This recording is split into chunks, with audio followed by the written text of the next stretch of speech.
Howard. Huh? Howard. Oh, one that the best? Yeah, that's what he wants. Oh, yeah, probably this friend that come up, his cousin that come up, was a good auctioneer. But probably the one, of course, everybody knows is Leroy Van Hutton. And we were good friends. I haven't seen him in years. When he was up in the area. A really good, But he's a good singer. I'm yeah, not. farm auction that we went to for cattle. Lizer, Yes. is it John Lizer? John Anyway, I remember him saying, what does a cow need two eyes to see? No, it's good without one eye. Johnny was a car, and the old timers years ago told me that his dad was even funnier than Johnny. Yeah, he always joked. Yeah, when I mean, he was auctioning when I was a kid, you know, and they had to take me to auctions. Never sold an old cow.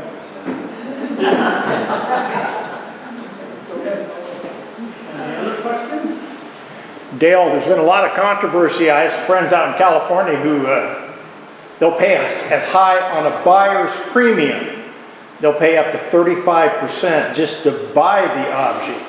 And there's been an awful lot of controversy on that. Your opinion on that? Well, I do it. I do a 15% buyer's premium. I do it because that pays my online company that's in Florida, because I have to pay them continuously, whether I have an auction or not. Year round, correct? Year round. Yeah. And so that's where I get that, use that to pay that. And so when I'm down in Arizona, if I don't pick an auction up, you know, I'm still paying them guys. Well, his friend says that people out in California and Hollywood have more money than common sense. That's right. That's And that's why they right. They can 35, 40% to buy. Yeah, they can charge that. Yeah, thank you, Yeah, thank you. What does that mean? Buyer's premium. Buyer's premium, Dale can explain that.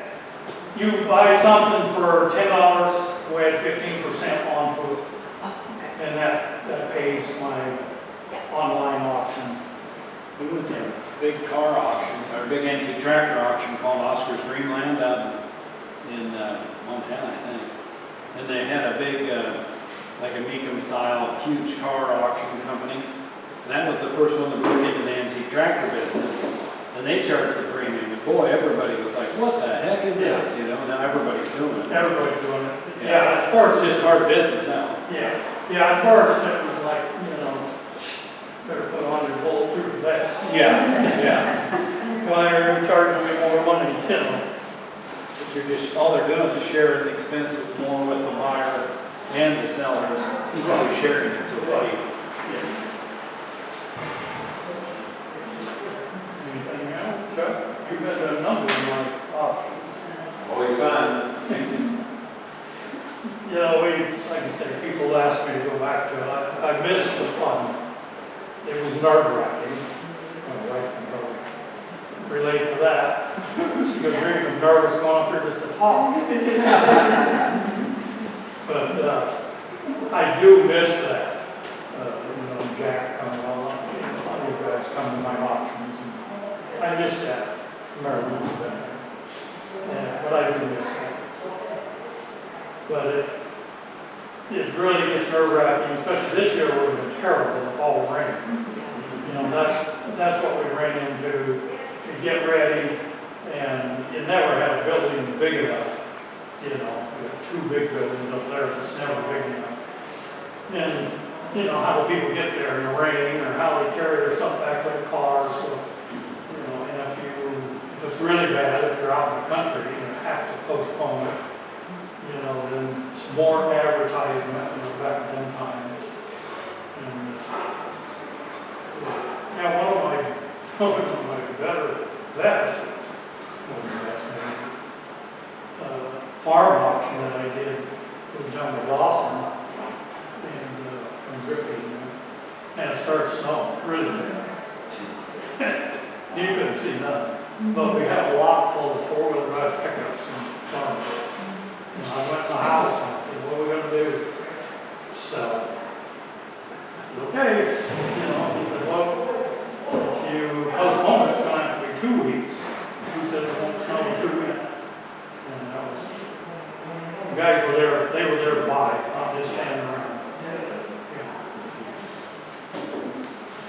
And another thing people miss too is that people in auctions is a lunch wagon couldn't make it that day. People like to come to my auctions because I search out a good auction food truck. People would come and eat. Some people would come just to get a sandwich from there. But you needed that because I didn't want to leave. I wanted them to have water or pop or a sandwich. I didn't want to go uptown. You know, I wanted them right there. Anything else? I was just thinking, can you share how important your clerks are? Yes, I can. And your daughter was a really good. She was good all around help to me. I was going to mention that to you earlier today. And my wife, yes, the clerks, the cashiers, that's nerve-wracking for them. You know, especially when I go fast to write that down just as quick as I can because I'm moving on and I'm not paying attention. They have to pay attention to what you do. Yes. And she was a good one to poke me, and so were you. Stop. Because, because I wouldn't know after 3 or 4 more items. I wouldn't know what that thing brought because I focused forward. And yeah, you had to have somebody that was really fast and could listen. And the worst was some of the people would want to come up and talk to them. There was always Yeah, somebody hey, how much is this? Or you got the ticket, can you take that ticket? And I said, stay away from them girls. Yeah, it was nerve-wracking, and she was a good employee. Employed lots of people in Green County. And when I first started, I employed, I had a lady, talk about coming here today. A lady, boom, when her husband died, she says, clean these sheds out. Well, it took us almost 7 years. We've done 20 sales for her, and she's 104. And the last sale I had in Jefferson, the Woodruff sale, she bought stuff. I said, Gladys, you can't be buying it. She said, I think I'm going to have you do another one before I go. I like it when you do it when I can watch it. I've had a lot of good customers. She tells me I've done more than 20 for her. I guess she's a hoot.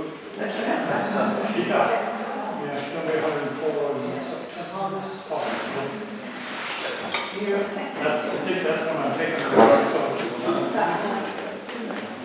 I find it interesting as a young housewife. I went to auctions, one with piano and I don't know. $5 got me a lot of pieces of antique. 25 years later, I could have sold those for, what, $100 a piece? But now, you can't sell. Did I miss my boat? Yeah, because some stuff is absolutely worthless. I mean, that's the worst part of my auction business is telling my friends that something's not worth something. I hate it. Or when a friend of mine dies. I just absorb too much of it. But that's just me. But yeah, it's sad because I probably went to 30 already this year, and I haven't been home from Arizona that long. And but there's just nothing to sell. It's not worth it. It's just not worth it. I suppose you want me to sell the things now. What? See, you want to sell me. It's because I'm an antique. This is a story about you and me. At Jack Watts's sale, he had a boater hat for sale. I think it was a girl and a girl. Anyway, I wanted to buy it. And he decides at the last minute he's going to buy it. So he bought it, and then you were doing, while the comes in with his pickup truck. He said, I got a surprise for you. I'm gonna give you that boater. And I said, okay, great, let me try it on. It wouldn't fit. So I still have it. So I said, well, now you get to keep it because I can't wear it. So I don't know if he still got it. I do. I was gonna wear it up here today. But that's He said the no. guy.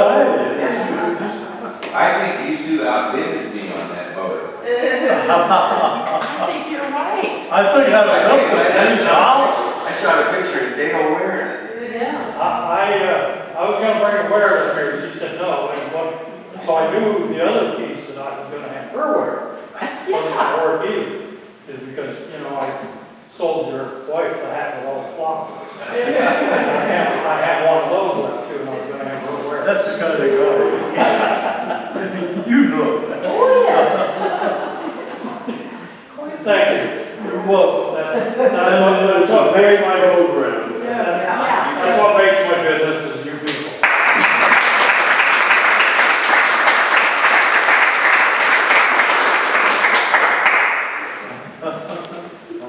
Thank you very much. Yeah, well, thank you all for coming, and thank you very much. That was wonderful. We really enjoyed this. I'm so glad you agreed to do it. Yeah, take a look at these calendars up here, they're kind of unique. My buildings are, they, horrible.